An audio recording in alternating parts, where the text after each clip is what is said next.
इतने बड़े संसार में अपनो एक हु शत्रु ना होए तब भगवान की प्राप्ति होगी। एक भी शत्रु नहीं होना चाहिए। किसी से भी थोड़ा भी द्वेष होगा तो भगवत प्राप्ति नहीं होगी। लाला बाबू, उनका चरित्र भी है। वो जब श्री कृष्णदास जी से कहते, गुरुदेव भगवान थे उनके, कि अब विरक्त भेष दे दो, कहते अभी नहीं। एक लंगोटी लगाते, झोली टांग कर मधुकरी मांगते, रात दिन भजन करते लाला बाबू जी।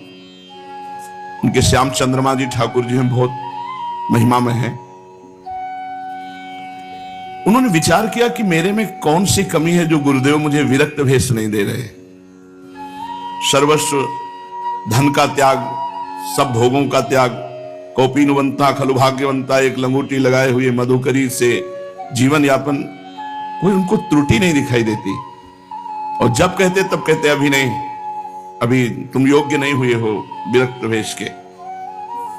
तो उनके दिमाग में आया कि रंगनाथ जी के सेठ से उनकी लाग डांट चलती थी, द्वेष था रंगनाथ जी के सेठ से। तो उन्होंने विचार किया कि शायद सृष्टि में और किसी से हमारा द्वेष नहीं, रंगनाथ जी के सेठ से, शायद यही हमारी विरक्ति में बाधा पड़ रहा हो।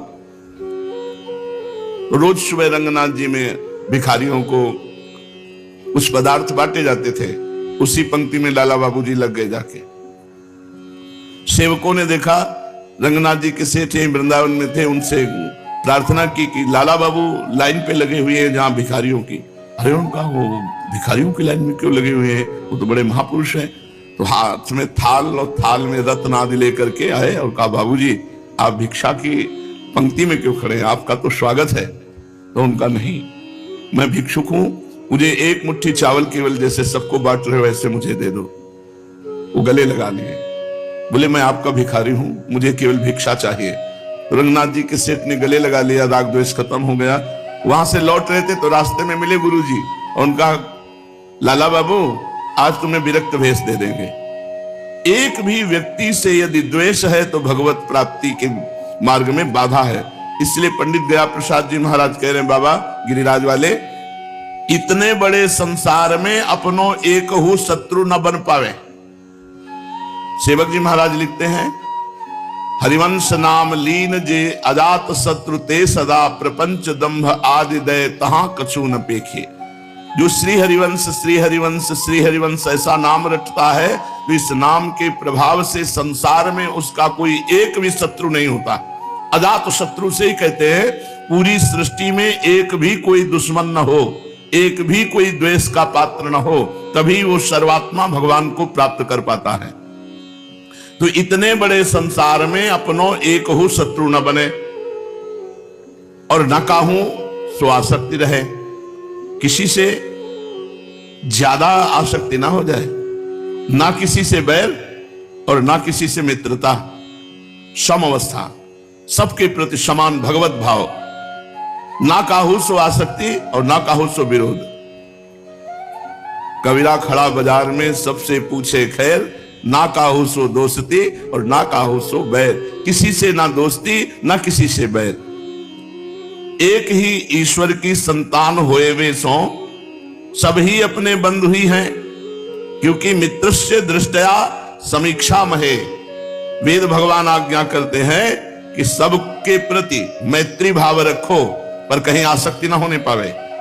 भगवान ने भी कहा, अद्वेष्टा सर्वभूतानां मैत्रः करुणैव च, लेकिन निर्ममो, मित्रता हो पर ममता ना हो, मित्रता हो पर आसक्ति ना हो। ये बड़ी कला है, अध्यात्म ही इसमें पुष्टता देता है कि हमारी आपसे मित्रता है पर ममता नहीं, आसक्ति नहीं है। मित्रस्य दृष्टया समीक्षा महे। सेवक जी महाराज सेवक वाणी में वर्णन करते हैं, सब जीवन सो प्रीति पर रीति निबाहत आपनी। हरिवंश धर्म की रीति क्या है? सुख देवे को चावचित सब सो हित निष्काम। निष्काम सब जीवन सो प्रीति पर रीति निभात अपनी। अपनी रीति क्या है? सब सो हित निष्काम मति, किसी से कुछ नहीं चाह, स्वार्थ वसात किसी से प्रेम नहीं, सबसे निष्काम प्रेम। ये प्रेमी धर्मी की एक वृत्ति होती है। उसमें स्वार्थ भाव रहता ही नहीं है। वो सबसे प्यार का बर्ताव करता है, किसी से भी आसक्ति नहीं, किसी से ममता नहीं, किसी से कोई चाह नहीं। श्री वृंदावन और गिरिराज जी की परिक्रमा की रज सदैव शरीर में लगी ही रहे, रज सदैव शरीर में लगी ही रहे। दूसरों तुम्हारी निंदा भले ही करे, तुम अपनी निंदा सुन ले, पर काहू की निंदा कबहू मत करो। वृंदावन गिरिराज जी की परिक्रमा की रज शरीर में लगी रहे और तुम्हारी कोई निंदा करे तो उसे सह लो, तुम किसी की निंदा मत करो। कोई तुम्हारी हानि कर दे पर तुम पलट के काहू की हानि मत करो।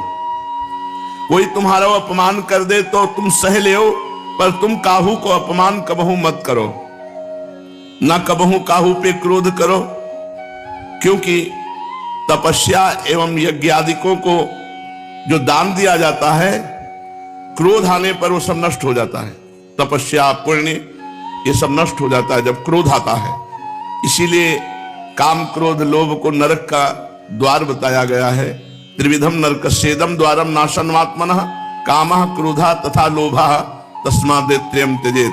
काम क्रोध मद लोभ सब नाथ नरक के पंथ, सब परिहर रघुवीर रहे भजो भजय जय संत। भजन कब होता है? जैसे संत जन भजन करते, जब काम क्रोध मद लोभ का त्याग कर दिया जाए, क्योंकि सीधे नरक के द्वार है। कामः क्रोधा तथा लोभा तस्मादेत्यम त्यजेत, इन तीनों का त्याग कर दे, भगवान कह रहे गीता जी में। इसलिए कभी भी क्रोध नहीं करना चाहिए।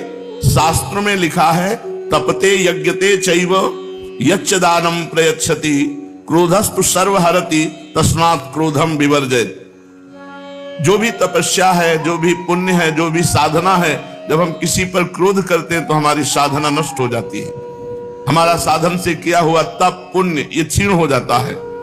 तपते यज्ञते चैव यच्च दानम प्रयच्छति क्रोधस्तु सर्वम हरति तस्मात् क्रोधम विवर्जयेत्। जो तपस्या यज्ञ दान पुण्य आदि है वो सब नष्ट हो जाता है क्रोध करने से। जिनकी नाक में गुस्सा है उनके पास क्या रह गया? नरक का रास्ता। क्रोध करना कोई अच्छी बात नहीं है, अपने पुण्यों का नाश करना है, इसलिए क्रोध मत करो। जब कभी क्रोध हृदय में आ जाए तो मौन धारण करके वहां से हट जाओ जिसके प्रति क्रोध आ रहा है। सहनशीलता सो तप बढ़े है। जो जितना सहन करता है मान अपमान निंदा स्तुति, वो उतना ही तपस्वी महान तपस्वी होता है। देखो व्यर्थ चिंतन ना होने पावे, कबहू काल वृथा नहीं जाए। सेवक जी महाराज कह रहे हैं कभी काल माने समय व्यर्थ नहीं जाना चाहिए, व्यर्थ के चिंतन में नहीं जाना चाहिए। चिंतन तो होगा ही, यदि भगवत चिंतन नहीं करोगे तो विषय चिंतन होगा, विषय चिंतन करोगे तो व्यर्थ चिंतन है, वो व्यर्थ चिंतन तुम्हारे जीवन को व्यर्थ कर देगा। भगवान के संबंध में ही बोलनो, भगवान के संबंध में ही सुननो तथा भगवान के संबंध में ही चिंतन करनो। श्री गीता जी भगवान की वाणी है। स्वयं भगवान कहते मयि एव मन आधत्स्व मयि बुद्धिम निवेशय निवशिष्यसि मयि एव अत ऊर्ध्वं न संशया। मेरे में मन लगा दो, मेरे में बुद्धि लगा दो, तुम मेरे में ही निवास करोगे, इसमें कोई संशय नहीं। अर्थात आप भगवान में वास करेंगे। हम अपने मार्ग में ठीक चल रहे हैं, यह तब समझनो जब अपनो स्वभाव दिन व दिन सरल बनतो जाए, भजन में बनतो जाए, तो जानो तुम्हारा मार्ग ठीक है। स्वभाव सरल मृदु सरस भजन में जीवन, तो आपकी अध्यात्म में उन्नति हो रही है। अति उत्तम स्वभाव बने। एक वाक्य मिले कि है जितनी बातें दुनिया की सब भूल गए कछु याद नहीं। ऐसा स्वभाव, ऐसा भजन में रति कि है जितनी बातें दुनिया की सब भूल गए कछु याद नहीं। अब एकमात्र प्रिया प्रीतम, अपने में दुर्गुण को बढ़ावा देनो पशुता है। गंदी बातें करने का उत्साह रखना पशुता है। एवं अपने में सद्गुण बढ़ानो, दिव्यता लानो। या समय भले ही कोई युग बरत रहे हो, मान लो कलयुग है, आप बुराई से बच रहे हैं, नाम जप कर रहे हैं, भगवान का गुणगान कर रहे हैं, लीला चरित्र सुन रहे हैं, तो सतयुग में ही हो तुम, कलयुग में नहीं हो। नाम जप कर रहे, भगवान के गुण चरित्र सुन रहे, बुराई से बच रहे हैं, तो आप कलयुग में नहीं हो, आप सतयुग में हो। श्री भगवान को कहवे को आश्रय है कि मन को काम ही है संकल्प बनानो। अब तुम ऐसा अभ्यास बनाओ कि जब मन में संकल्प उठे तो सबरे केवल भगवान के ताए ही संकल्प उठे। जैसे भोगों के संकल्प उठते रहते हैं, तो उस जगह भगवान के संकल्प उठे। जब मन में संकल्प उठे वे सबरे केवल भगवान के ताई हों। कल्पना करो कि मुझको श्री प्राणनाथ के दर्शन होंगे तो मैं इनके सी चरणन में गिर पड़ूंगा, रोऊंगा, ये मुझको उठावेंगे, पुचकारेंगे, प्यार करेंगे, अपने पीतांबर से आंसू पोछेंगे, मैं धन्य बन जाऊंगा, मैं मर के नित्य लीला में पहुंच जाऊंगा, वहां मुझको इनकी सेवा प्राप्त होएगी, मैं सेवा करूंगा, जहां ये खेलेंगे मैं वह स्थल को स्वच्छ कर दियो करूंगा, ये शयन करेंगे मैं पंखा करता रहूंगा, आदि आदि ऐसी भावना में डूबो। श्री भगवान के ताई करी गई भावना असत्य होते हुए भी परम सत्य बन जाए। जैसा तुम सोचोगे वैसा ही तुम्हें प्राप्त होगा। जैसे श्री गंगा जी में कैसो हो पानी पड़े, सबे वो पानी गंगा जल बन जाए, ऐसे ही कैसी भी भावना भगवान से की जाए वो सब परम पवित्र हो जाती है। एवं एवं कल्पना हो सत्य बन जाए है जो भगवान से जोड़ दी जाए। मन के समस्त संकल्प श्री प्रीतम के ताई ही बनने लगे, तब यह तो निश्चय है ही गयो कि ये मन अब श्री भगवान को बन गयो। तब भगवत वस्तु श्री भगवान के ही काम में आवे, या नियम उपासना में है ही। जैसे मंदिर में जो धातु के पात्र श्री ठाकुर जी की सेवा में रहे हैं, उनको अपने काम में नहीं ले सके, तब जबकि यह मन इनकी वस्तु बन गयो, तब अपने ताई मन का कोई संकल्प नहीं, क्योंकि ठाकुर जी की वस्तु है। अपनों तो जो कछु होएगो वो शरीर के प्रारब्ध के अनुसार होता ही रहेगो, या की ओर ध्यान ही नहीं देनो। निरंतर श्री प्राणनाथ के चिंतन को ही अभ्यास बनावे, ना अपने ताई संकल्प ही बनावे और ना संसार की ओर ध्यान ही दे। विधि प्रपंच अस अचल अनादि। इस संसार प्रवाह में उथल पुथल होती ही रहे हैं। हाँ, हमें तो ये देखना है कि संसार की उथल पुथल में अपने प्राणनाथ को भूल तो नहीं रहे हैं, अपने जीवन धन को कहीं भूल तो नहीं रहे संसार की घटनाओं में। अपने सबरे संकल्प इनके ताई, शरीर की सबरी चेष्टाएं इनके ताई, खान पान शयन तथा समस्त व्यवहार केवल अपने प्राणनाथ के ताई ही होए। जैसे पतिव्रता को जीवन केवल अपने पति के ताई ही रहा है, अपने समस्त क्रियाकलापन को हूं केवल अपने श्री प्राणनाथ के ताई ही होए। यहां तक कि जीनो ही इनके ताई और मरनो ही इनके ताई। अब बची बुद्धि, बुद्धि को श्री कृष्ण में लगाए देनो। कैसे?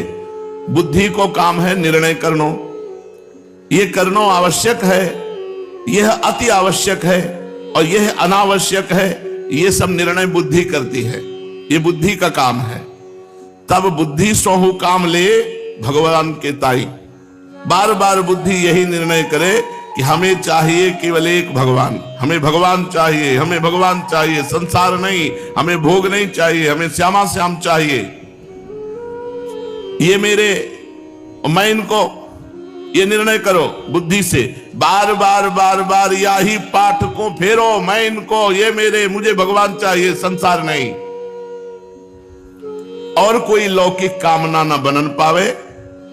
जब कोई कामना उठे तब यही सूत्र दोहराओ, मैं इनको, ये मेरे, मुझे भगवान चाहिए, संसार नहीं। काटो इस बात से हर कामना को। अपने प्रियजन की प्रार्थना पे पूज्य बाबा ने ये 7 श्लोक लिख के दिए। कृष्णाय वासुदेवाय देवकी नंदनाय च नंद गोप कुमाराय गोविंदाय नमो नमः।